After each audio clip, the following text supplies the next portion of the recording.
而家係復活節，所以係我哋呢班兔仔話事。牛仔喵，快啲去煮個麵俾我哋食啦！吓，乜你哋兩個當我係工人咩？喂，係你個大姐大大話自己唔夠錢買復活蛋，所以呢就嚟我哋呢度做鐘點工人噶。點不知佢自己失蹤咗喎，咁這債遞還，梗係你幫佢做埋噶啦。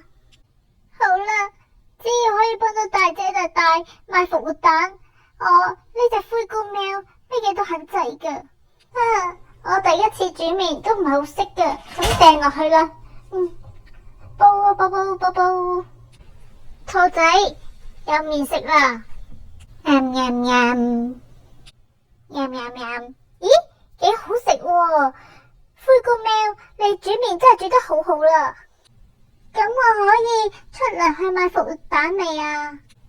得噶啦，你而家攞埋啲人工就可以走噶啦。我終於買到復活蛋啦！大姐大大一定好開心頂啦！大姐大大，咦？哎呀，呢個兔仔頭飾好靚啊，靚過晒啲復活蛋啊！咪係咯，啲復活蛋又甜又漏，根本唔啱我哋啲喵喵食嘅。冇錯，佢哋先至係一家喵，而我只不過係一隻扮喵嘅馬。無論如何，我都唔可以成為佢哋嘅一份子噶。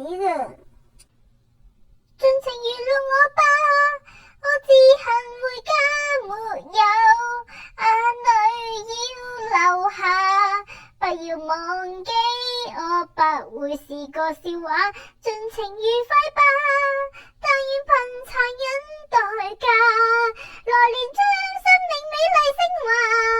若忘掉你，感覺很差，讓這灰姑娘被醜化。咦，文老弟，你喺度傷春悲秋做乜嘢喎？因為我做唔到真正嘅貓科女動物啊！文老弟，過嚟先啦。嗱，你坐呢度啦。嗱，細佬，而家呢包翻個靚靚喵喵頭，咁咪做翻喵喵咯。好啦，咁我哋呢而家就食文老弟好辛苦賺翻嚟嘅復活蛋啦。希望大家可以俾啲掌聲我文文喵，仲有呢隻復活喵文老弟，仲有老虎表弟。好啦，希望大家可以訂閱、點讚、建設性留言，仲有撳埋個鐘仔。我哋下集再見啦。